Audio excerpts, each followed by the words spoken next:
Hey, ADNC fam. I hope all is well. Emma Ansah coming to you live from Canada. And the weather's not too bad today. We're still in the deep freeze, but it's getting better. I know I keep complaining about the weather. I just need to stop because guess what? It's winter. It's not going to change. So I just need to get over it. And hopefully spring will be here soon. So, anyhow, before we get started and while we wait for other people to join, I just want to remind you all, if you haven't already downloaded the African Diaspora News Channel app, please make sure you do so. Grab it from your Google or Apple store. You'll have exclusive content, wonderful content. Some of it you won't see here or anywhere else. So you want to get that app. So make sure you download that app. So today's topic, we're going to be talking about the migrant farm workers in Canada and how there is this massive $550 million class action lawsuit that has been launched and certified by the Ontario or Canada courts, I should say. And they're suing the government of Canada. Okay. And they're suing them because there's this program. It's called the Seasonal Agricultural, excuse me, I can't get my words together. Seasonal Agricultural Worker Program, otherwise known as SAWP, SAWP. And within that workers program, you hire a group of farmers that come from the Caribbean, from Latin America, and they come here for 8 months on a temporary worker visa. And they do the work. They're doing the farming work and what have you. And they are suing because, number one, the deplorable conditions, which we will look at. That's the first thing. And then secondly, under that program, there are some limitations for the farmers, and they're like limited to getting jobs elsewhere unless it's approved by the government. It's really just literally, it's like modern day slavery, basically. It literally is what it is. So they've had enough. Okay. So they've decided, it's time for a class action lawsuit. And this gentleman right here is the ringleader, I would say, of this lawsuit. And it's 75,000 plaintiffs. Now, what I will say, because when I saw 550 million and 75,000, of course, my accounting brain started doing the math. And at the end of the day, not really getting much money. Okay, we're talking about 75,000 members in this lawsuit, and it's 550 million. Do you know how much that ends up being in their pocket in the end? $7,333. Okay. That's not doing anything. That's not helping them. At the end of the day, they'll probably make more coming here and working for 8 months than that. So we need to up this lawsuit. Okay. We need 550 billion. This way, at least they will come away with at least $7.33 million, right? So that's the first thing. Listen, if you're going to launch a class action lawsuit, if you're going to go after a government or a company or whatever, the best way is to really hit them where it hurts. And where it hurts is in their pocket, but you got to make it impactful. So I'm just putting that out there to my migrant farm worker family. You need to up the ante, take it all the way up, add a whole bunch more zeros to the end of that. That's my rant where that's concerned. So now let's talk about what the migrant workers have gone through. 2 years ago, I covered a story with the migrant workers that came to Ontario because they had also lodged a complaint because of the deplorable conditions that they were living in. Let me just show you a little bit of what they were going through. Now, first, this is one of the compounds, like where the migrant worker housing. Okay, so this is kind of where a lot of them were staying. Look at the room. Look at the way that they were living in these rooms. This is this is the housing. Now look at the rats. This is what they were living with. All of these rats and stuff. This was their life. And then they were forced to farm in places where they had poisonous pesticides, and they were forced to farm there. They got sick. A lot of them got sick, and they were just shipped back. Okay. So now let's look at a bit of the report I did a couple of years ago. And with this particular report, the Jamaican farm workers had staged a 1-day strike because of the conditions that they were living in, and the I guess their boss was like yelling and cussing at them. Obviously, we had to mute it out for you know guideline reasons, but you'll get the gist of it, and you'll hear narration of the things that they were going through and what they had put in writing. So let's just take a look at this too. That's not the way this works. A man can be seen shouting and swearing at workers over their refusal to work. A previous video posted on social media shows a row of overflowing toilets with shower curtains acting as doors. I'm sorry, fam. Let me just rewind it because I just realized it was really low. I turned it up for you. Some days you're not. You don't pick and choose the days you want to work. That's not the way this works. A man can be seen shouting and swearing at workers over their refusal to work. A previous video posted on social media shows a row of overflowing toilets with shower curtains acting as doors. Rats are eating our food. We do not have dryers, so when it rains, we are forced to wear cold, wet clothing to work. We are living in crowded rooms and have zero privacy. There are cameras around the houses, so it feels like we are in a prison. We are treated like mules and punished for not working fast enough. We are exposed to dangerous pesticides without proper protection, and our bosses are verbally abusive, swearing at us. They physically intimidate us, destroy our personal property, and threaten to send us home. When we call our liaison officers for help, they do not respond to us, or worse, they take the boss's side and put a red mark next to our name, so we are not hired back. This is one of the bunkhouses workers come home to. Another garage, this one, we're told, for 13 men. And then there's this from a neighboring farm. Deplorable conditions. Deplorable. And before I go on, I just want to address a couple of things because whenever I post that I'm going to be doing a story about something to do with the plight of people in Canada, and when I say people, I mean our people, I get a flood of messages before you even see what it is I'm going to even be reporting or talking about. So in true fashion, I got a whole bunch of messages, nasty messages from the folks saying, well, why don't they just go back to where they came from? Why don't they should be grateful for this work. Why are they even coming here for, et cetera, et cetera. Let me just address it because first of all, in order to even qualify, there are qualifiers. You have to have a farming experience and all of those things, right? Just like any other job that you're applying for, most of the time you have to have experience. I don't see any of you people that are complaining and saying they should just go back to where they came from or basically put up with it. I don't see you taking the jobs, saying that they should be grateful that they even have the opportunity to come to Canada and do the farming work. I don't see you out there doing it. So, insinuating that these people are taking jobs from Canadians is an absolute lie. Okay.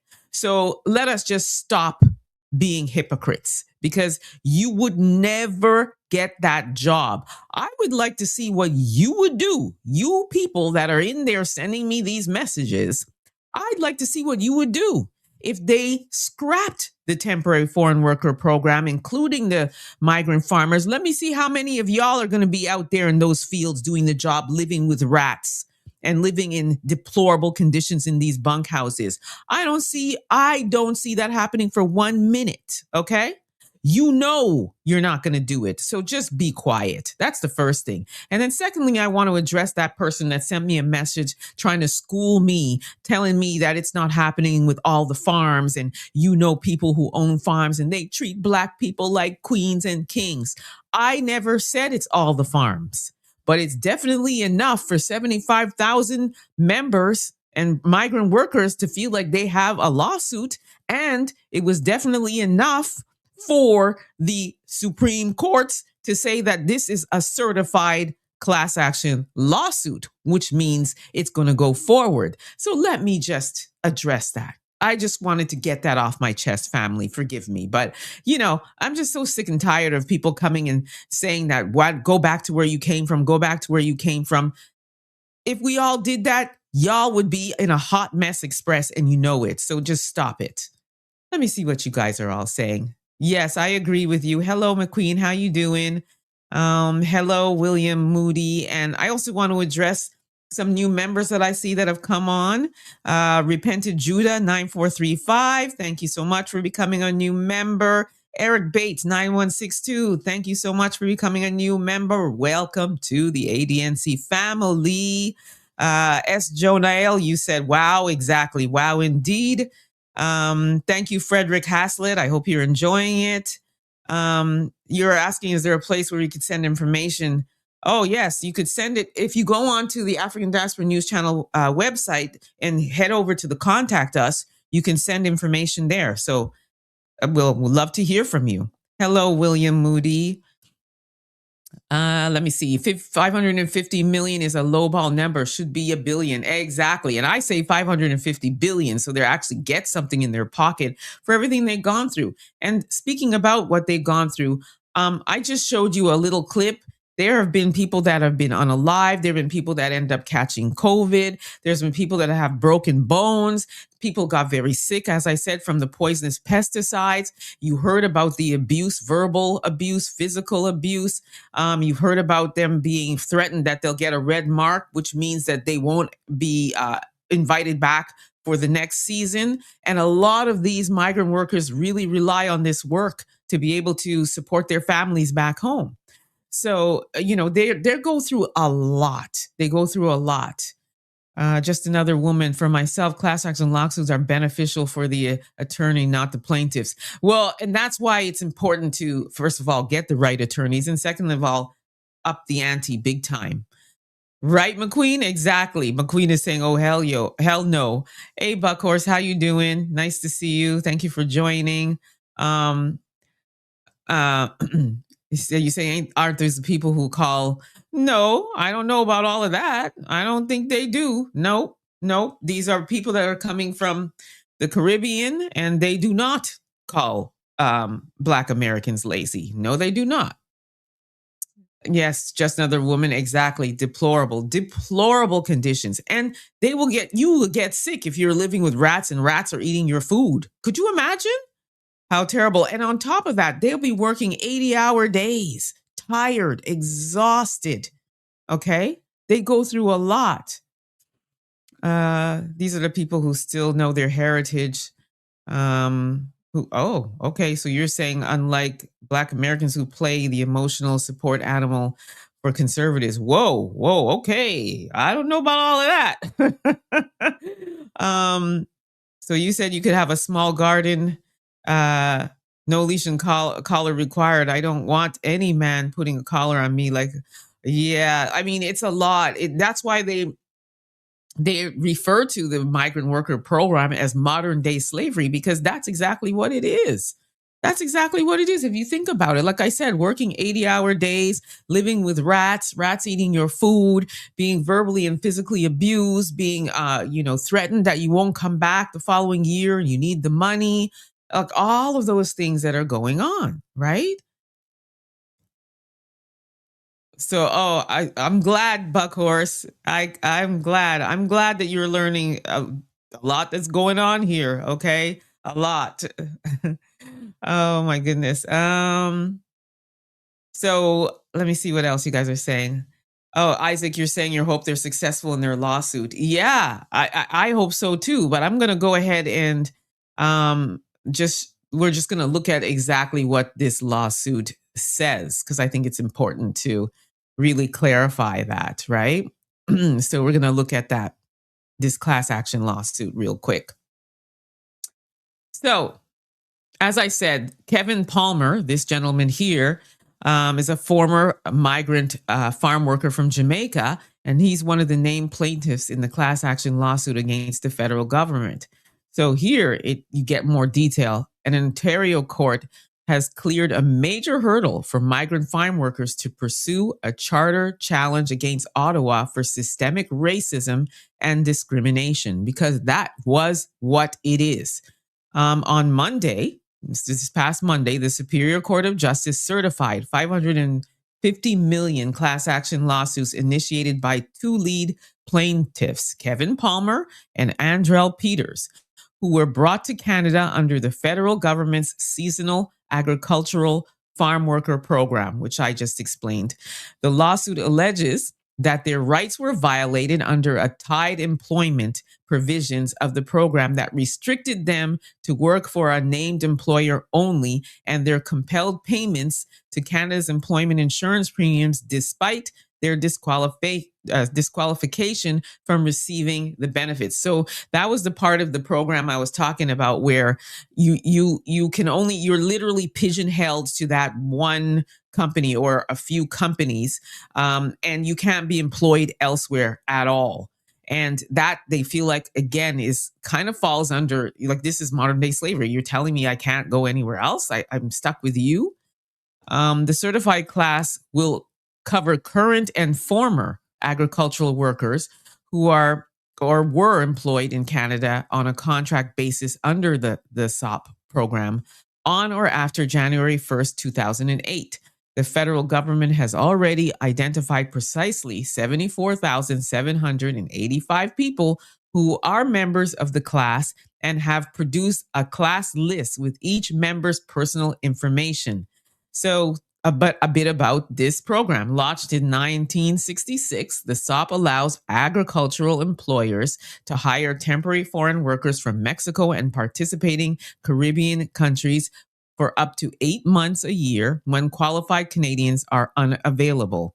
And trust me, there are a lot of qualified Canadians that just don't even want that job. Between 30,000 and 40,000 seasonal migrants come to work here via the program each year. In his decision, Judge Edward M. Morgan concluded that the plaintiffs' proposed common issues predominate over any individual issues in the action and focus on a common set of conditions imposed on all class members in the SOP. The breaches alleged are system and applied across the class, Morgan wrote in his 25-page decision. I'm so glad he made the decision to certify this. The charter claims focus on state action in imposing oppressive and liberty restricting terms in the SOP contracts and legislation regulation. Likewise, the unjust enriched claim arises from a set of facts imposed by legislation and held in common by all class members, i.e., the payment of EI premiums accompanied by restrictions imposed in the EI scheme and the SOP that prevented access to EI benefits. So access to EI benefits were prevented. The opportunity to work for other people were prevented unless it was approved by the government. And then, of course, the way that they were treated, just disgusting.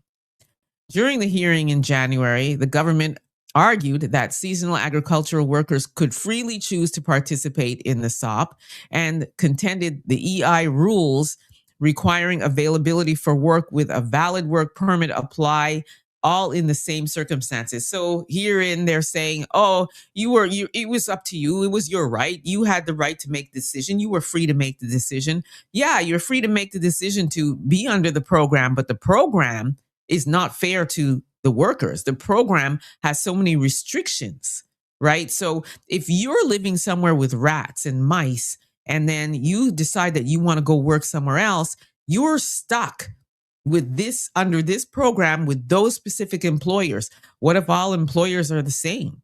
You're living in the same, you're just going, you're trading six for half a dozen, basically. You're going from one deplorable condition to another, right? However, the court concluded that the pleading in the statement of the claim passed the threshold test to move forward and ordered the parties to make submission on costs. So I'm really happy that this happened. Very happy that this has happened. And I, for one, am rooting for these migrant workers. But as I said, we need to up the ante here. We need it to go all the way up, 550 billion, even go further than that, so that these workers can really take home some money to their families. Because at the end of the day, if they're filing this class action lawsuit, you better believe there's going to be a red mark on them. So the opportunity or the chance to come back the following year, slim to nil. So, make sure you make it count if you're going to launch a class action lawsuit. The other thing is with these class action lawsuits, they can take years, they can be thrown out, then they have to appeal and all of that stuff. And I promise you, the government will be really banking on it being an inconvenience for these members of the class action lawsuit, so that they'll just, go away, or they'll throw some ridiculously low number out to settle it. So I think, from a realistic standpoint, these workers have to be prepared for all of that as well. That's why I say you need a really, really good attorney that's really going to step up for you, because this is huge. This is really, really huge. Really huge. So you're just another woman. You're saying it seems to be the same people who want you to do everything and they give very little. Indeed. Indeed. Indeed. Yeah.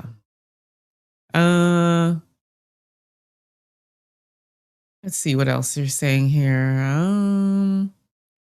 Up the amount. They're suing for exactly. We need to up that amount big time.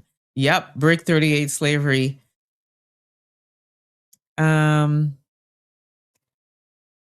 Let's see what else we're saying here. Buckhorse, you said the prophecies are being fulfilled. You got to have direct connection with the Most High, and you will. Yeah. Well, I mean, you always have to have connection with the Most High. That's a for sure thing.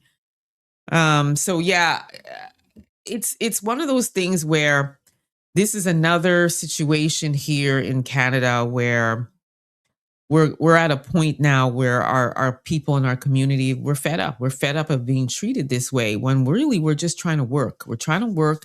We're trying to support our family. We're trying to make sure that we are earning an honest living. They're not coming here to do anything. They're not trying to scam the government. They just want to work, earn money. And if you're coming from places like Jamaica and Trinidad, because those are some of the Caribbean, islands that are on the list, you don't want to leave your beautiful island and come to worse. It's like going from grace to grass. Like, you may be living in bad conditions in Jamaica or not, and then you come here to live with rats, right? So they have every right. It's just like if I was working at a company here and I was working in deplorable conditions, I would feel like I have the right to file a lawsuit as well. So they should have the same rights as we do. Those of us that live here, those of us that work here. And so the fact that they're even fighting this, not surprising, right? But if I'm showing you what these people are living in, like, seriously, the conditions that these people are living in, they are well within their rights. And to me personally, it should have happened long before now. The thought that this is what they are living in. And if I'm driving around, sometimes I will see these workers working on farms, because when you live in the Niagara region, you see a lot of that going on, because there's a lot of farms. We're like in a garden region.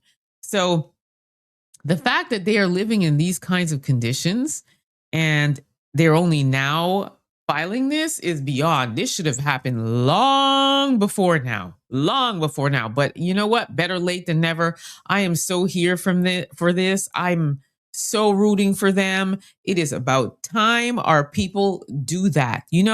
We can march, we can hold up signs, we can loot, we can holler, scream, hold rallies, demonstrations, and all those things. But at the end of the day, we need to hit them where it hurts, which is the pocket.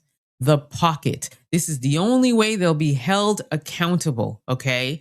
Because how many rallies have we seen? How many complaints can we file? You saw in the report that I played second, where you can hear that they said they've sent letters to the liaison, that, that's where the process when you have a complaint about something, and they didn't.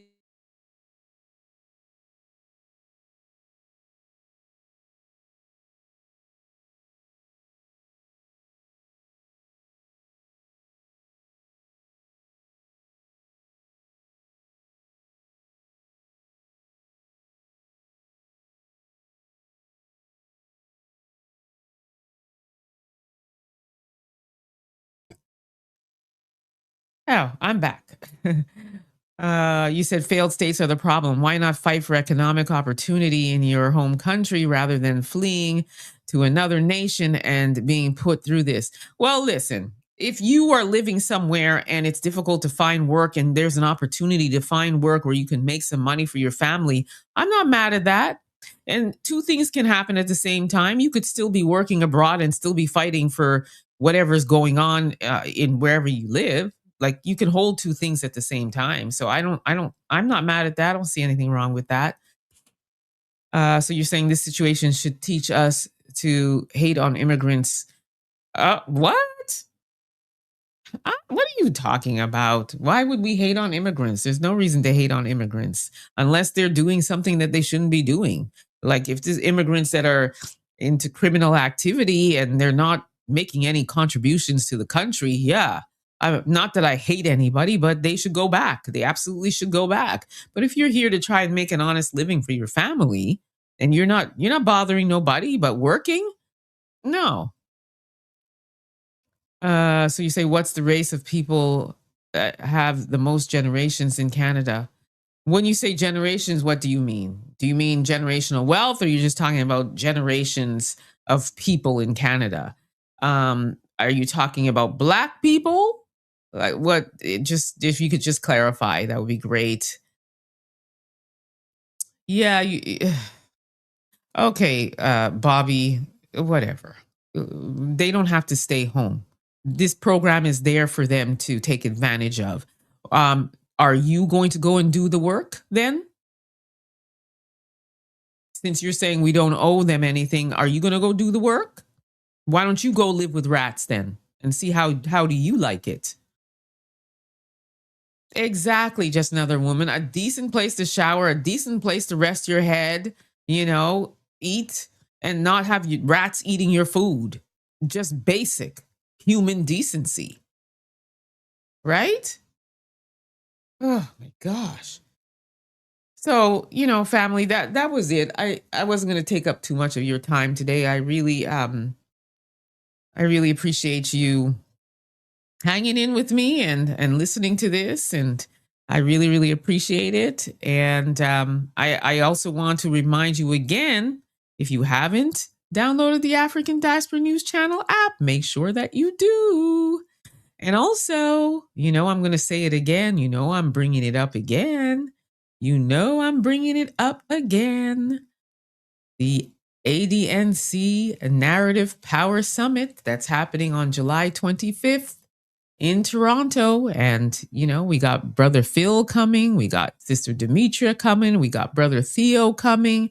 And then here in Canada, there's me, there's Rosemary Havsam, and the team is growing. If we want Wangel to come, just run over there and get the tickets. I put the link in the description field.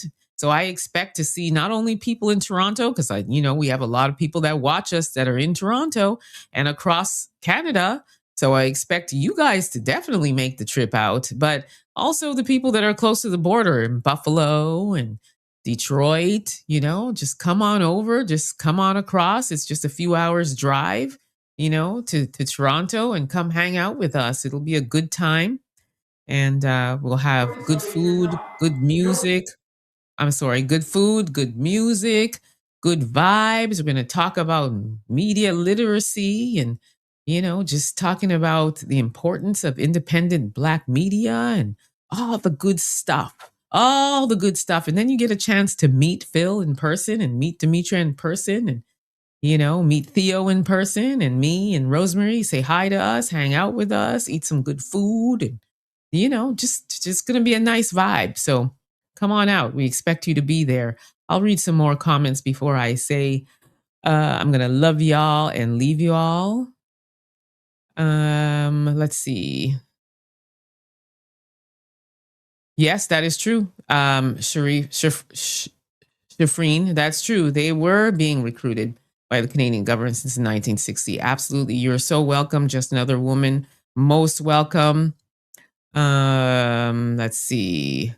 So you said you're going to come to the next one. Oh, okay. Well, hopefully you'll still be able to come and get some time off, McQueen. It's just get a weekend off and come. We'd love to meet you.